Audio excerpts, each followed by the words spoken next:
You ever stare at the ceiling at 2 a.m. rehearsing a fake argument with someone who isn't even mad at you? Just for your brain to suddenly go, by the way, you forgot to email Karen back? And then boom, now you're spiraling between, I'm definitely a failure and maybe I just need a nap. Yeah, that weird dance between overthinking and anxiety?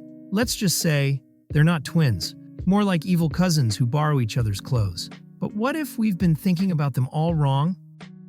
A mind that won't shut up. Let's start here. Overthinking isn't always about fear. That sounds weird, right? Like, aren't we only overthinking because we're scared something's gonna go wrong? Not quite. Sometimes, overthinking is just your brain's way of procrastinating on an emotion. It's like your mind is stalling, spinning its wheels, because it doesn't want to actually feel whatever's waiting underneath. Picture it. You're stuck on whether to text someone back with a sure or a sounds good, and you rewrite it 5 times like it's a presidential speech. Deep down, it's not about the text. It's about not wanting to feel rejected or cringe, or like you're too much. Overthinking becomes this endless loop of what-ifs, so you never have to land on a what now. And here's where it gets spicy. Overthinking feels productive. It tricks you into thinking you're solving something, when really you're just padding your emotions in bubble wrap. It's like mental bubble gum. It gives your brain something to chew on, but there's zero nutritional value. You're not moving forward, you're just pacing in place. Meanwhile, anxiety is on a whole different vibe. Anxiety doesn't want you to solve anything. It just wants you to survive. It hijacks your logic, throws a bunch of worst-case scenarios at your face, like it's making a TikTok montage, and then yells, "Good luck," as it leaves you in emotional shambles. The key difference? Overthinking wants control. Anxiety wants safety. But your brain doesn't send a memo titled, "Hey, this is overthinking," versus "This is anxiety." It just floods your head with noise, and you're left trying to figure out if you're being smart or spiraling. And because we're taught to value thinking things through, we often don't notice when thinking turns into mental self-sabotage dressed in a responsible outfit. Also, and this one's kind of brutal, overthinking has better PR. People post about thinking too much, like it's quirky or deep. But say you have anxiety. Suddenly it's like, oh no, are you okay? Society low-key glamorizes overthinking and pathologizes anxiety, even though both can be equally exhausting. One is just wearing a turtleneck and journaling. The other is having a panic attack in a bathroom stall. Same chaos, different outfit.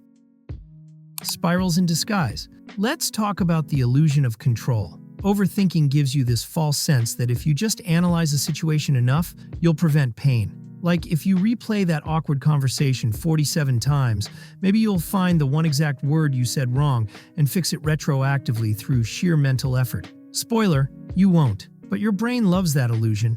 It's comfort food. Overthinking is your brain saying, if I suffer now by mentally rehearsing every scenario, maybe I won't suffer later. But life doesn't work like that. You can't future-proof your emotions.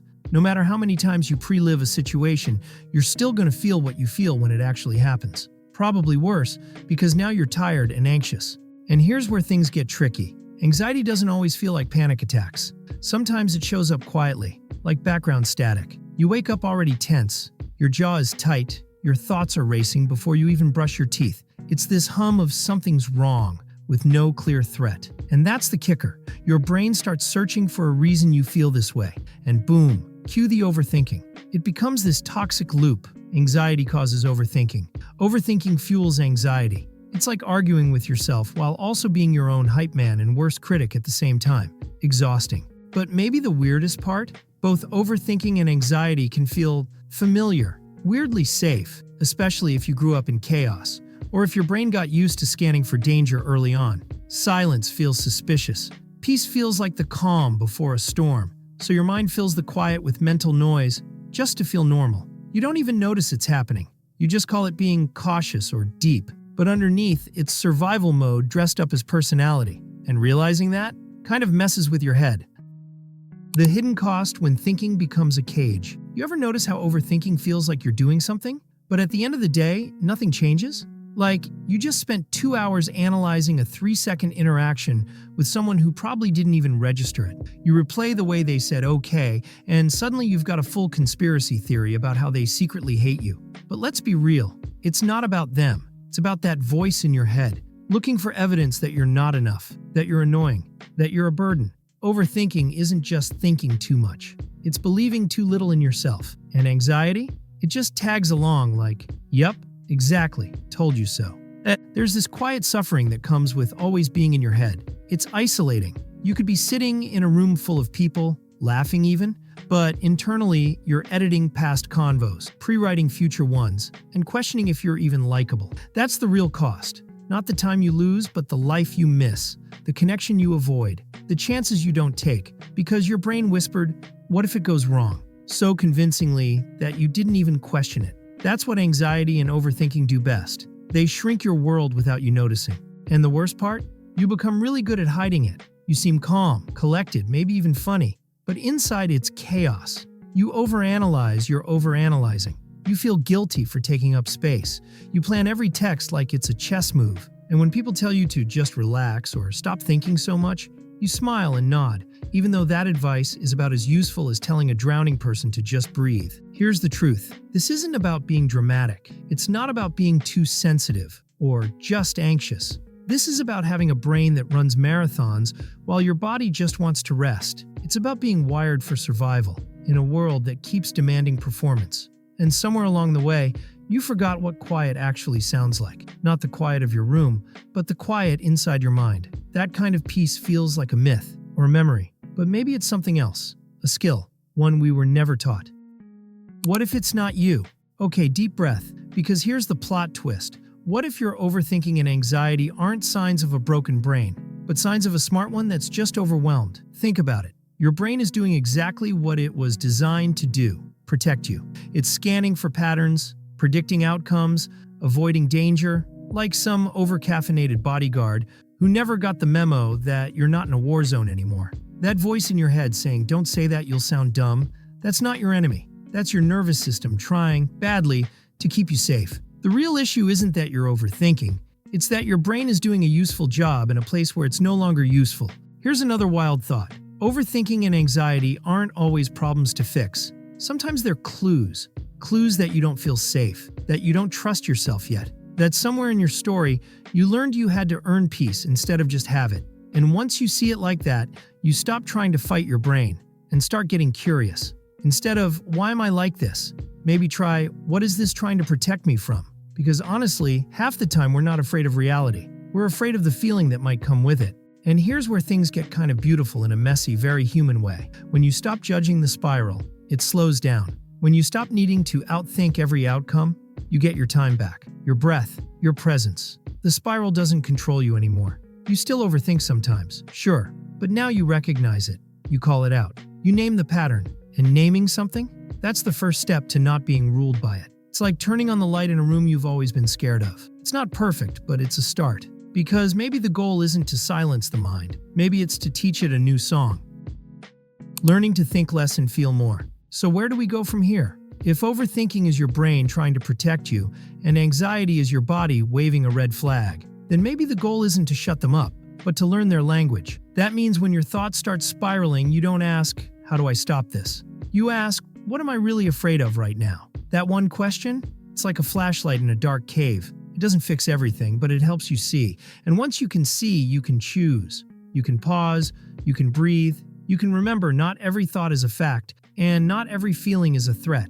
Over time, you start to notice patterns. Like, "Oh, I always overthink when I feel out of control." Or, "Wow, my anxiety spikes every time I feel unseen or not good enough." That kind of awareness isn't sexy. It's not a quick fix, but it's the work. And slowly, you build this inner muscle of trust. You stop needing every situation to be perfect before you relax. You stop needing everyone to approve of you before you feel okay. You start existing without explanation, which is wild because most of us are taught to earn peace by performing. But here you are, learning to receive peace just by being. That's radical. And the cool thing, once you start seeing your mind as a messenger instead of a monster, it stops feeling like the enemy. You give it a job it can actually do. You tell it, "Hey brain, thanks for trying to protect me, but I got this now." And little by little, it listens. It won't be perfect. You'll still spiral. You'll still have 3 a.m. thoughts like, "What if I accidentally offended that one barista 3 months ago?" But now you'll smile at it. You'll catch it. And you'll come back to the moment. Because thinking less isn't about being careless. It's about finally making space to feel. So maybe your brain isn't a mess. Maybe it's just been overworked, underloved, and stuck in hyperdrive for way too long. Maybe all those spirals and sleepless nights weren't proof you're weak, but proof you've been trying so hard to stay safe in a world that doesn't always feel safe. And if that's the case, maybe the most powerful thing you can do isn't to fight your thoughts, but to slow down and listen to what they've been trying to say. Under the noise, there's a quieter voice, one that doesn't panic, one that doesn't spiral, one that simply says, "Hey, you're okay. You don't need to control everything to be safe." If overthinking is the brain trying to be clever and anxiety is the body begging for peace, then healing is the moment you realize you don't have to earn peace anymore. You can just start living like you already deserve it. And that shift doesn't happen all at once, but it does happen. Tiny choice by tiny choice, thought by thought, breath by breath, until one day you catch yourself laughing without second-guessing it, or making a decision without 5 backup plans, or just sitting in stillness and not needing to escape it. So if you've ever wondered, is this just overthinking or something deeper? The answer might be both, but maybe that's not something to be afraid of. Maybe it's something to understand, and from there, maybe even something to heal. If this hit home for you, drop a like so YouTube knows this kind of content matters. Hit subscribe if you want more real, no-fluff deep dives like this. And in the comments, tell me this. What's one thing you always overthink, even though you know it probably doesn't matter that much? No judgment, just curiosity. Let's talk about it.